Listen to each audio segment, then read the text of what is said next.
What's cracking, everybody, and welcome to the postseason. I know this is probably not the first postseason video you were expecting, and it wasn't the first one I was planning. I still have a couple others, and those are still going to happen. A full season recap, player grades, and of course, the player awards, which those polls are up on Patreon if you happen to be a patron already, and if you're not, you can join and still vote on them. I'm going to have them at least up through the weekend, so still plenty of time to get on there and make your votes there. Those videos will all still happen next week and in the near future. Just this last week, we had a bit of a tough illness go through the house, and on top of just needing a bit of a breather after the season. Anyway, a bunch of excuses why, yeah, those videos got a little bit more delayed than I would have ideally liked them to be. But anyway, that all aside, the reason that we're here doing this video right now is that we do actually have some breaking Kraken news here before the weekend, in a bit of a classic what's Kraken in the old days of the channel type of way, and that is that the Kraken have split ways with Root Sports. So starting next season via a new multi-year media broadcasting deal with Tigna Media Group, which is an overarching body over King 5 and Kong. So again, one more time, just to be clear, if you have been watching games through cable, you'll still be able to do that. It's just going to be through a different channel, a little bit less convenient. You can't just watch the same channels where you watch the Mariners, but it shouldn't be any problem. Just flip over to a different channel and you can now watch the Kraken. There might still be some areas where they're trying to figure that out. They definitely have coverage in the Seattle area, the Portland area, and the Spokane area. It sounds like Alaska and Oregon are also going to be their kind of domain. So hopefully they'll be able to figure out how to get broadcast to all the other areas outside of those major cities. And I'm sure they can do at least as good a job as Root Sports did in that way. It really is not a high bar that Root Sports set when it came to ability to broadcast to all of the areas within their region. But the biggest news here is that it's not just that that's changing. The Kraken have also signed the same multi-year deal with Amazon Prime Video to stream all of the same games. The non-nationally televised ones will now be available via Amazon Prime streaming services. So you won't need Fubo TV or some other random streaming service. If you don't want to pay for Prime, then yeah, you can still take to the high seas. But again, it won't cost you $60, $90 a month for another streaming service to watch the Kraken games if you don't have cable. And even if you do have cable and aren't able to access it for whatever reason, Prime Video is a lot more reasonable and accessible than certainly Fubo or any other streaming service that the Kraken were currently on while under Root. So obviously then, this is absolutely huge news and honestly fantastic news. And I don't say that lightly. There's obviously a lot of the crew and people at Root Sports that did a fantastic job with the broadcast. For all of the problems that Root had actually getting their product to people to watch, they did a fantastic job with putting together one of the best, if not the best, broadcast crew in the NHL. I mean, I think it was pretty obvious to anybody that was able to watch any games on Root Sports of the Kraken that the broadcast quality was never the issue with Root. It was their ability to show that quality product that they put together to even a majority of the people in the local area that they were given for the Kraken to broadcast to. I mean, heck, I don't know if I've told this story on this channel, but one of the first games the Kraken ever played in that first road trip of the inaugural season, I think it was the game against Philadelphia. Actually, no, it was the game in Philadelphia against the Flyers.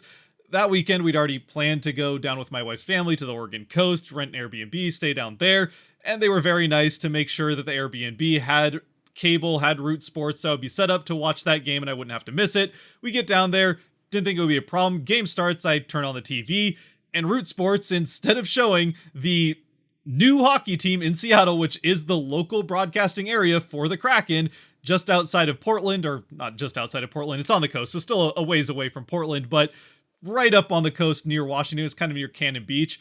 Either way, very close to and still very much in the middle of that local area. Instead of showing the Kraken in their fourth game, they were showing a re-air of a Division II college football game from earlier that day.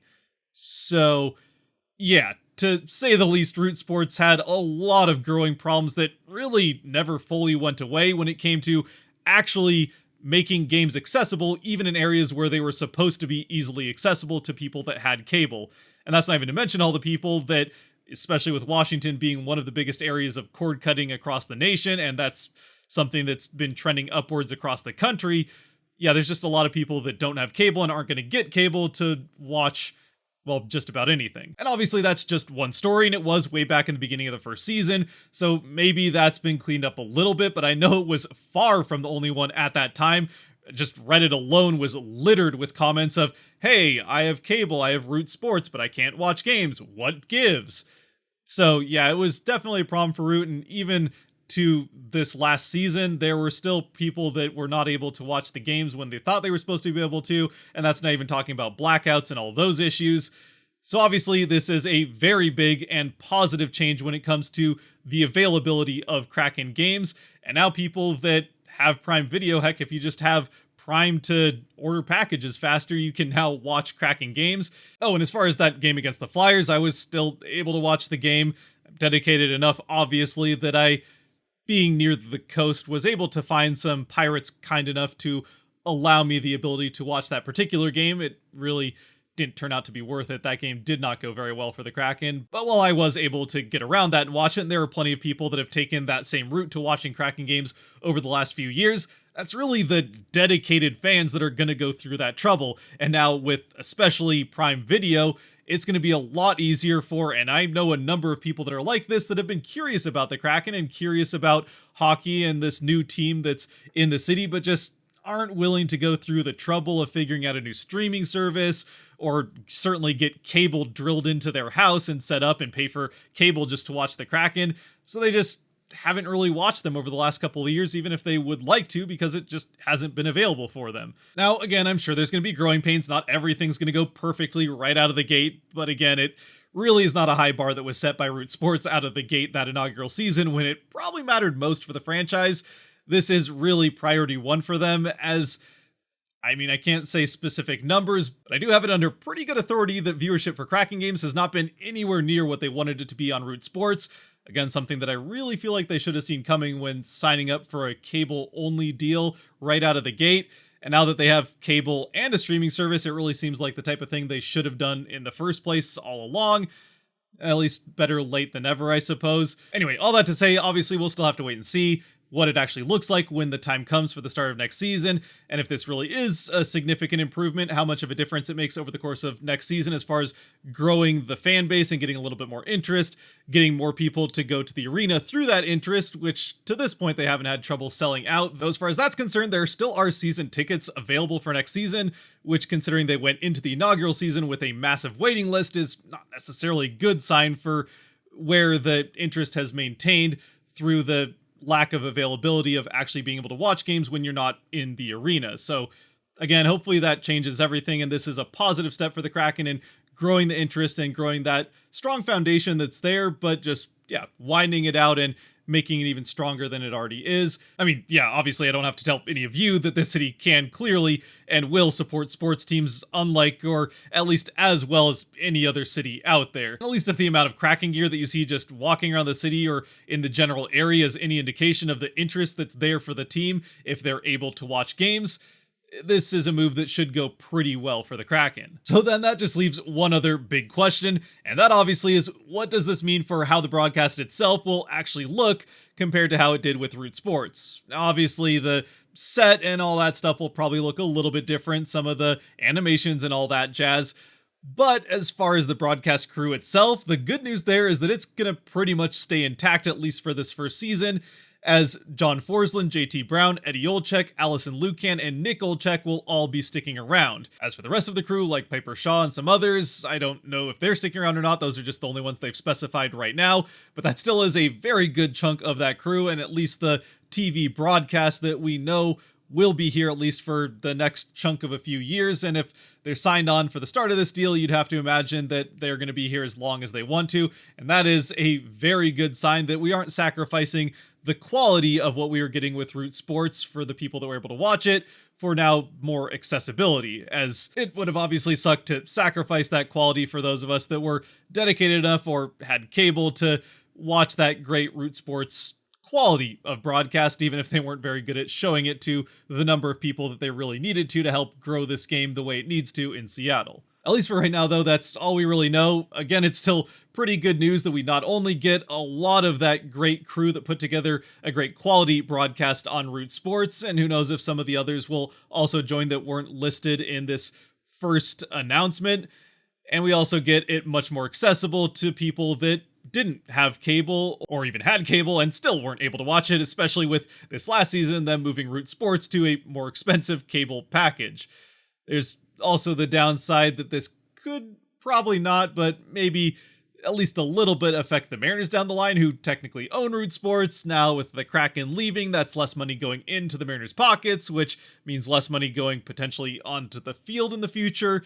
That's already been an issue this season, but at least the Mariners are on the up and up right now. They currently lead the AL West, and I mean, again, that's another issue of an exciting product with Julio Rodriguez, JP Crawford, and the great pitching crew, and also a pretty good rest of the lineup that just isn't very accessible for a lot of people to watch. And actually, not just the players on the field, but that broadcast crew is fantastic as well. But again, similar issue in availability for people to actually watch it. As always, though, I'd love to know your thoughts down in the comment section below. Maybe what your experience has been with trying to access the Kraken through Root Sports. I'm sure for people that have cable and Root, it really wasn't that difficult, but maybe even for some of you, you had similar issues with being in the local area and them still not broadcasting Kraken games when they were happening live. Definitely happened from time to time. I know maybe not in the direct Seattle area or the bigger cities, but some of the outskirts areas, that was definitely an issue with Root Sports, at least early on and into some other seasons. Or any other general thoughts on this move by the Kraken, let me know down below. Again, I think this is pretty much a win-win for them, outside of if they do lose some of that Root crew that did a fantastic job putting that broadcast together. That would certainly be a bummer, but I'm sure with their track record of bringing in good crew to put on a good broadcast, they'll be able to at least fill those spots well if that need arises. And if it does, thank you very much to any of the people that were a part of that crew that will be leaving and not joining this new crew over with either Tigna or Amazon Prime Video. Watching Kraken games, regardless of how difficult it was an absolutely fantastic experience over these last 3 years. It truly was a great broadcast, and I do mean that. It's just unfortunate that it was as difficult to access for as many people as it was. That is where I'll leave this one off, though. Again, a reminder that the actual postseason videos will be coming out sometime next week. I have most of them put together. I just have to hit the record button and have that time to record and edit them. So that'll happen. I'm away for the weekend, but coming back, so I'll get that done sometime next week.